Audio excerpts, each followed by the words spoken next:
So after stress, we've got recovery. So the two biggest factors with recovery of anything are basically sleep and nutrition. So again, with a lot of clients coming to see me, running or otherwise, generally people know that they're probably not getting enough sleep, and they know they're not sleeping very well. So if we were to extrapolate the percentage of people that come in already knowing that to maybe you guys as runners, then we might say probably 70, it could be up to 70% of you are not getting enough total sleep or enough quality of sleep, so not drifting off into the deeper stages of sleep for long enough through the nighttime. The second big component of recovery as well is nutrition. Okay, so trying to run a half marathon on poor quality food, not eating enough food is something I see, I think, especially amongst females, if it's okay to say that.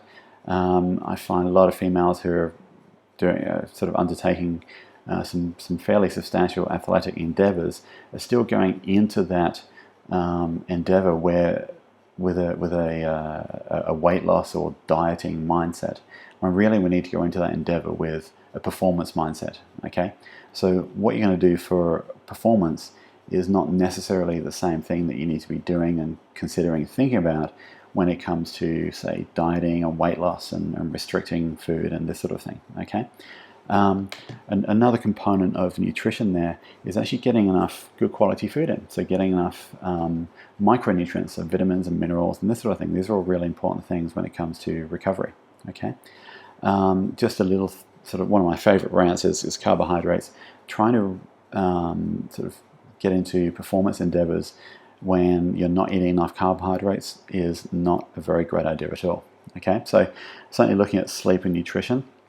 So this could work a number of ways. It could be that your sleep and nutrition are okay and there's too much training stress, or it could be that the training stress is actually not too bad. It's just that the recovery efforts are not in place. Okay, so it's going to be sort of getting the two equaled out to each other. Another factor with recovery as well is age. So whether we like the idea of it or not, as we age, we generally recover less. That is, we take longer to recover. Recovery is certainly harder. Okay, so I'm certainly not old myself, but at 37, I definitely take longer to recover and definitely have to pay more attention to getting recovery in place compared to when I was 27, and even more so compared to 17. And I think everyone sort of listening to this would agree with that. Okay, so let's just sort of put this in context now. So let's just say you're in your 40s or 50s and you've all of a sudden increased your total running volume. Then we've got too much stress and also perhaps not enough recovery going on either. So it's not really surprising that maybe performance isn't so great, or it could be better, or you're finding you're getting tired with the kilometers sort of increasing each week and this sort of thing. And all of this puts us at a greater risk of injury. It's not a guarantee, so I'm not saying you will always get injured, but it definitely increases the risk of injury. And just finally with recovery, one thing we've got to consider with that eccentric component with running, where we're absorbing force every time we sort of hit the ground and make contact with the road, is that connective tissue generally takes longer to adapt. Okay, so when we think of connective tissue versus muscles, muscles generally adapt quicker than the connective tissue, quicker than ligaments and tendons. Okay, it takes a little longer for those tissues to heal up. Okay, so that may be a factor as well in any pain or injury. Let's move into the adaptation component now. So basically, when we get the stress and recovery components right, and right inverted commas because there's a lot of factors in there, way more than we've covered here now. But when we get them right, we get an ideal adaptation. That is, we're going to have fewer, maybe even no injuries, improved running capacities. We're going to run for longer and maybe run even faster for longer too. Now, just a blatant plug for my program here.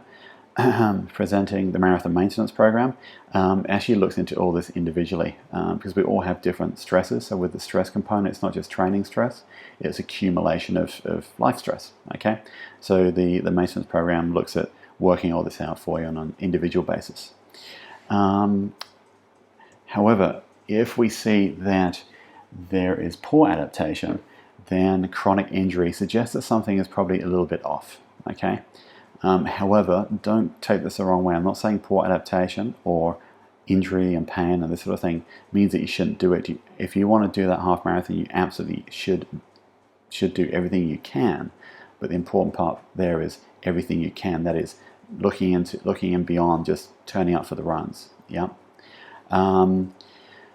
Poor adaptation also doesn't mean you're too old. So it certainly doesn't mean that you're too old and you should just hang your shoes up and stop thinking about trying to do half marathons. Not at all. It just means that you've got to pay a little bit more attention to getting recovery in place and doing things right outside of just training for the runs.